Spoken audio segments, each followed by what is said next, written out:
And I think that's the biggest thing, honestly, why other large brand websites are kicking small websites' butts is because they do a better job of just saying what it is that they do, getting down to the basics.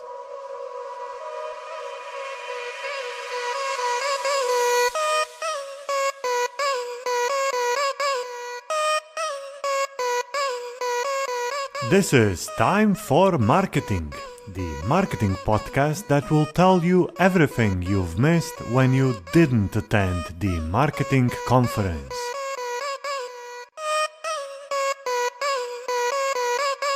Hello and welcome to the Time for Marketing podcast, the marketing podcast that brings you the information from the marketing conferences that you didn't attend in the past. My name is Peter and I'll be your host for today, and after a short winter/spring-ish break, we are going full on with new podcast episodes. If you like the podcast, don't forget to subscribe, rate us, and you'll find us anywhere wherever you can subscribe to podcast. Let's go directly to our today's guest. I'm very glad that we have with us on the podcast, Dana DiTomaso. Dana, hello and hi.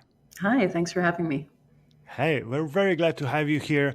Dana, you are probably very much known around the people in the SEO, especially in the SEO community, but of course also in the online marketing community. You are right now the president and partner at the Kickpoint agency. What is the most fun stuff that you do as the president of a marketing agency? Oh, I would say speaking, actually. I love doing speaking engagements, and it is a big part of my job for sure. It's how we get a lot of our business is through the speaking engagements. So I do really try to promote those. And in addition, I would say the favorite part of my job is really around reporting. And that's part of why I put together this presentation at SearchLove, because one of my first loves in search is local search. And local search is really in a weird spot. So I was hoping to bring together the ideas of reporting along with local SEO so that people could get a better sense of how they're actually doing when it comes to local rankings. That's what I'm going to be talking about today. Yeah, and this is actually why I invited you to the podcast, because I feel that local search, even though in the US and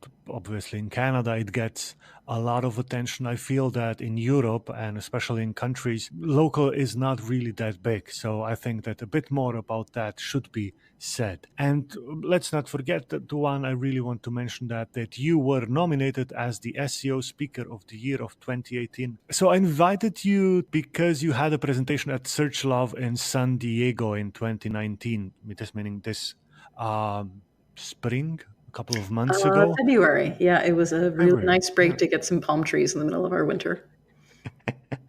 How was San Diego? Were you able to go swimming? Do people do that in February in San Diego? I have no idea. I don't think the locals would. I think that they probably thought it was too cold. I saw a lot of people walking around in parkas, and I was in a t-shirt thinking, this is amazing. One thing I did do was I ate a lot of sushi because where I live in Canada, in Edmonton, Alberta, it's a landlocked province, and I'm not a big fan of eating seafood if you can't actually see the sea from where you're eating the seafood. So Brittany Muller from Moz and I definitely had a lot of sushi while we were there. See, that's funny, because when I was young, I was always thought that you should not eat seafood on seashores.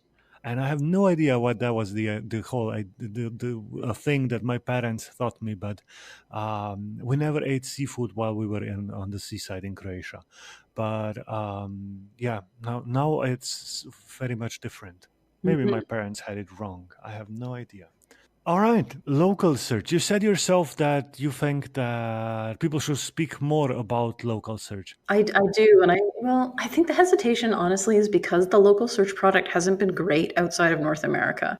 In particular, in Asia Pacific, a lot of the addresses, particularly in Google Maps, it's just bad trying to use the Maps product. It's not, the areas aren't well mapped. Sometimes you put in an address and the way you would have it the local vernacular and it doesn't match up. And I think really what's happened is that Google Maps has approached mapping around the world from a North American perspective. And obviously, North America has a very different way of laying out roads and grids because we came to laying out roads and grids so late.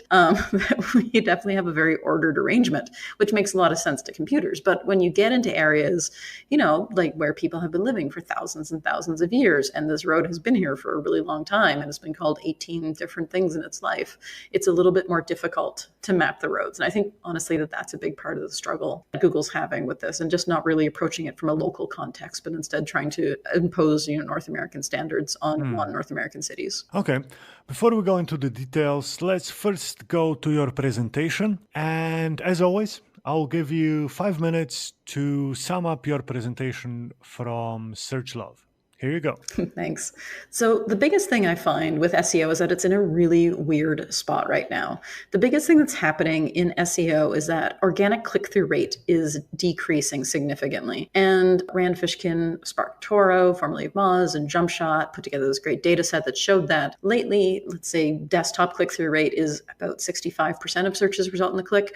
On mobile, it's quite small. It's only 38% of searches result in a click, which means that you're really not getting 62% of your search data, your analytics, because maybe you're seeing it in Google Search Console, but you're probably not. Because in local SEO, one of the things that happens is that when you're looking at Search Console data, if Google feels that the search that happened is too likely to be, say, identified back to a specific person. So let's say there was just one search for that keyword that day and it resulted in a click. Or there was just one search for that keyword and they didn't click, then they would toss out that data, which is why you always see a discrepancy between click data in Search Console and click data in Google Analytics. The two are just never going to match up. So because of this, you're probably not getting the data that you're expecting to. So for example, and in the deck I have some examples of this, is if we look at, I have some examples of Vet Near Me, which is for a client of ours who's a vet in Texas. And it shows that for Vet Near Me, they had 81 impressions, no clicks. But if we look at their Google Ads data, we see a lot more impressions, we see a lot more clicks, and with a smaller impression share. So we know that this client is coming up for these phrases. It's just not being recorded in the Search Console. So because of that, you can't really tell the client, here's the data, because the data isn't accurate and it's low, which makes you look bad. So because of that, we really do need a new way to measure success. So the first thing I really recommend is getting back to keyword basics. And in the deck, you should definitely check this out. I have a list of keywords specific to local for the keyword research, and you should definitely use this. And when we're doing keyword research for local, we'll take the keyword, say, vet, veterinarian, lawyer, attorney, whatever it might be. And then we'll have prepends, so those go before the keywords, postpends, which go after the keywords, and then location, which could come before or after. So prepend is stuff like best, nearest, stores that sell, take me to the nearest, where can I buy? Postpend would be around me, close to me, in my area location. So for example, best place to buy vitamins close to me.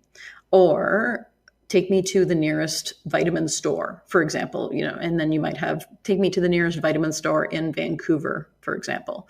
So that's how this keyword list can come together. And so you just essentially create a giant concatenate of these keywords, and now you have your local keyword list. And another thing too that I find that people also don't think about is they focus a lot on services or generic keywords. So you notice I gave the example of vitamin store, but they won't necessarily say the brand that they're selling. And people will definitely search. They might go on Amazon and say, oh, hey, I really want to buy this, KitchenAid mixer, for example, but I want to get it today. And not everyone has 2-hour delivery in Amazon, obviously. So they might decide instead to find a place near them that sells KitchenAid mixers. So if you've never mentioned on your website that that's a brand that you sell or any of the other brands that you work with, of course your website isn't going to come up for these things.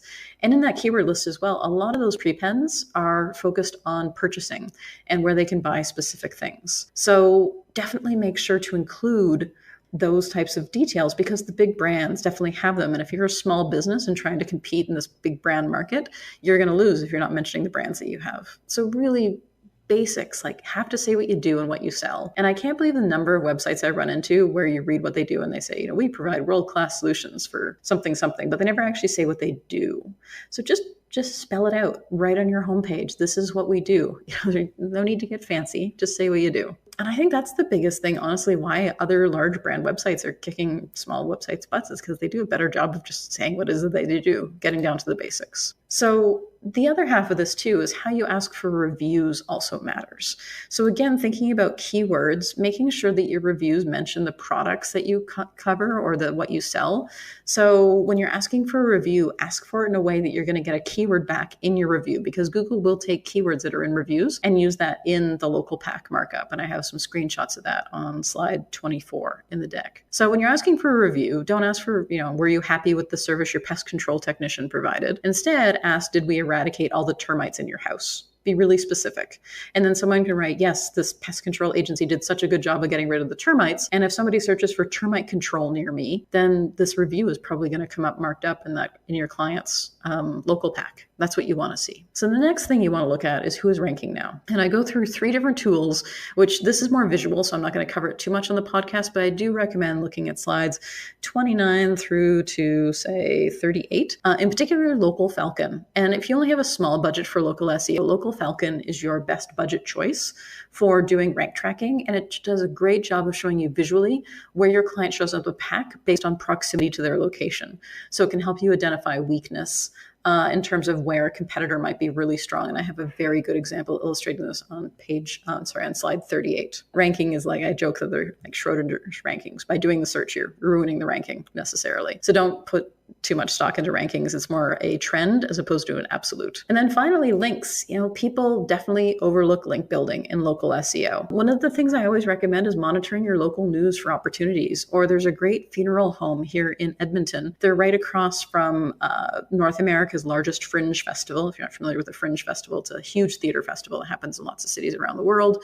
Edinburgh has the largest in Scotland. And so what they do is, because they're right across from this Fringe Festival, they offer tours of the funeral home during the festival. And frankly, who wouldn't want to see the inside of a funeral home? And because they do these tours every year, they get written up in the local paper every year, and they get a link from the local paper every year. And it's a really fantastic link building opportunity. I'm sure that's not how they approached it because they're not SEOs, but you, being an SEO, should approach it from this way. And definitely monitor what's going on. So I give some examples on Twitter, just monitoring like specifics. So for example, client in the Sunshine Coast who does pest control, and we're monitoring if anyone says the word ants in their local news channel, for example. And job pages as well is a huge overlooked opportunity. And Whitespark has an awesome blog post on how to use job pages to get links for local as well. And then, of course, the last thing that I recommend is paying for it. And I'm a big advocate of combining SEO with PPC. I feel like being stuck in these 2 different silos, the SEO silo versus the PPC silo, has really disadvantaged a lot of agencies. We don't do that. We just do this. And I really do recommend bringing them together. And that's something that we've done at our agency. And I just did a Whiteboard Friday on Moz about this as well that you should check out. And so something we're seeing is, how earlier I said that click-through rate on desktop and mobile is decreasing. Well, click-through rate for paid on desktop and mobile is increasing. And so if you're not spending any money on PPC and you're working in local search, you are missing out. Ads are dominating a massive amount of the local pack. And, there's nothing wrong with running ads either. People might think, oh, my SEO sucks, so I have to run ads. That's not the case. They always should work together. And so I also have some examples of looking at, say, your highest converting locations and paid, because you get that kind of data, and then focusing your SEO efforts there, like what zip codes or postal codes are most of your customers coming from. Or in Facebook ads, one of the best campaigns we did for a client last year is we targeted their symphony, and we targeted music festivals around the city with Facebook pin ads to show that they should buy a subscription to the symphony while they're at this music festival. And that worked out really, really well for them. So I have a screenshot of that as well. And then the last trick in local SEO is making sure to keep on top of spam. There's tons of people who are violating Google's rules all the time by spamming the heck out of the results. Make sure that you're reporting them regularly. This should be part of your weekly to-do list for local SEO. And there's a form that Google has now that you can submit to do that instead of individually having to report places. So I strongly recommend focusing on spam as well. And that's about it from the presentation. All right. Thank you. Really, spam in local is so big that this should be a weekly thing for me to go and report spammers. That's a new thing. Yeah, 100%. I mean, it depends on how competitive your area is, but if you look at something like lawyers or attorneys, depending upon what they're called in your jurisdiction, that's always massively competitive, especially if you have a healthy personal injury lawyer climate like you have in, say, Canada and the US, definitely in the US.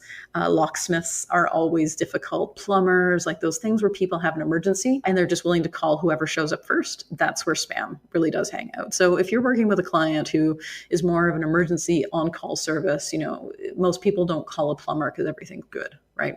So make sure to focus on those. And what we'll say is usually we'll just do a Google search, we'll check the rankings for our clients and see, in the past week, is there anything new that's popped up that looks particularly spammy? And those could be people who have changed their business name to be just keywords, for example, instead of their actual business name. You'll see a lot of results come up that don't have a website. Those are typically lead generation services, so you can report those. But Google is really not focusing on spam the way that they should.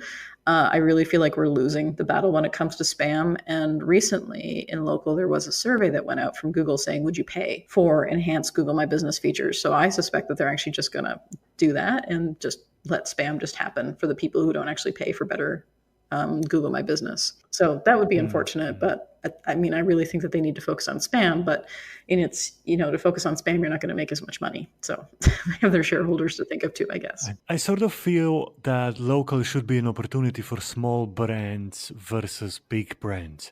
But you sort of mentioned that in your presentation already. Is it that way, or is it the opposite? I feel like everybody should at least have a handle on their local SEO, because particularly if you're thinking about, say, you're a large organization, like pick a huge company, for example, like say Toyota, right? Toyota cars.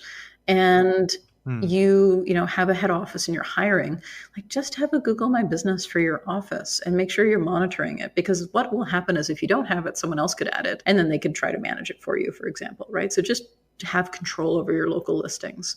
It also does help in things like local search, even beyond, for example, like going back to Toyota, what they want to rank is their dealerships, not their head office. But at the same time, people are going to Google the head office because they want to know physically where they'd be working if they applied for this job, especially if they're coming from out of town. So I think it is valuable at least to invest in that. And certainly for small businesses, if you serve a local audience, 100% local SEO is important. Even if you're a business like ours, most of our clients aren't actually in Edmonton. We work with clients all around the world, but still locally here in Edmonton, we want to make sure that we are coming up. And so we have invested in local SEO. Plus, we talk about it a lot. We should probably do it. I don't care so much about ranking number one for SEO in Edmonton because I don't want the kind of business that would come from that kind of ranking.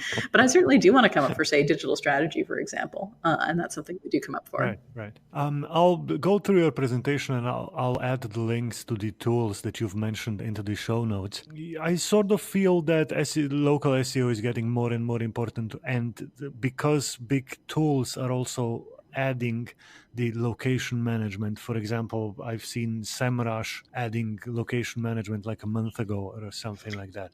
Is this going to be a trend? Should we be using big tools that have local as their one part of the tools, or are these specific local tools as LocalFalcon that you mentioned better to use? I think when you're thinking about location, when it comes to specifically rank tracking, you really have to think about what does that tool mean by the location, right? Because they could be picking, say, a random centroid. And this is particularly clear when you've got a really oddly shaped postcode or zip code. What is the center of that? And I did have an example in the presentation. I'm just going to try to find the slide number. Yeah, slide number 33 of a zip code in the US that is two islands put together. So the centroid of the zip is actually somewhere in the ocean. So that isn't actually a realistic search. So if you tried to search based on that centroid, you'd be in a boat.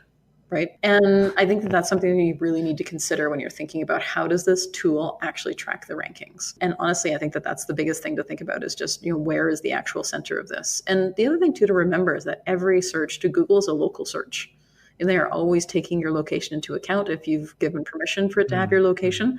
And so every search, even if it's something generic, like looking up, say, customer relationship management software, it's still going to have that local focus to it. All right.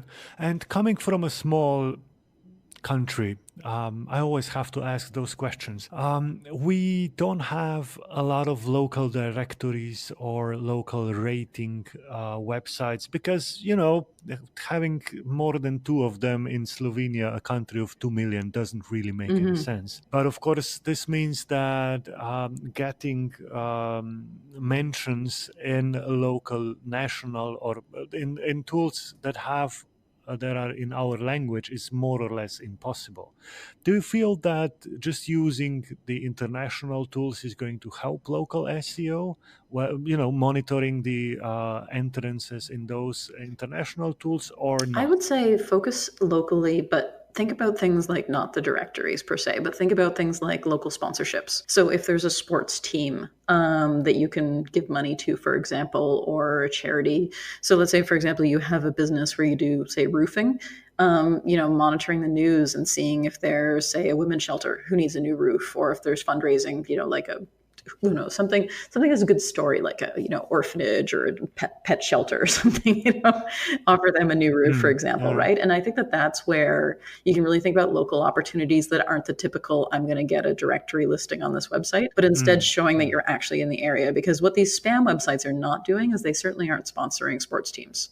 So if you can get your local football team, for example, and get them sponsored, or soccer, depending upon where you live, or any of the different sports out there, whatever's popular in your town, make sure to find out from them, and make sure you get a link. Always ask for a link. So if you can donate services, do it. If you can sponsor a team, do it. So for example, here in Edmonton, we're sponsoring the Pride Run that's happening. I think it's next month.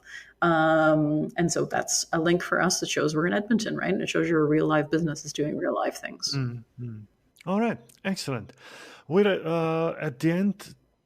Thank you very much. Before we finish, I saw you have, I usually ask my guests what are the next presentations or speeches that they'll have at the conferences, but I was on your website and there's a giant list of things that you already have planned out. So where can people see you? Where can people find you, online or offline? Yeah, so actually my next talk is going to be MN Search in Minnesota in June, late June. So if you want to come to that, I'm speaking at MozCon in July. And if you're in Europe, I will be speaking at SMX Advanced in Berlin, and I have never been to Berlin. That's in September. I'm very excited about that. So definitely check out that conference. There's very limited tickets to that too. So if you don't have a ticket yet and that's of interest, definitely make sure to pick one of those up. Otherwise, you can find me on Twitter at Dana DiTomaso.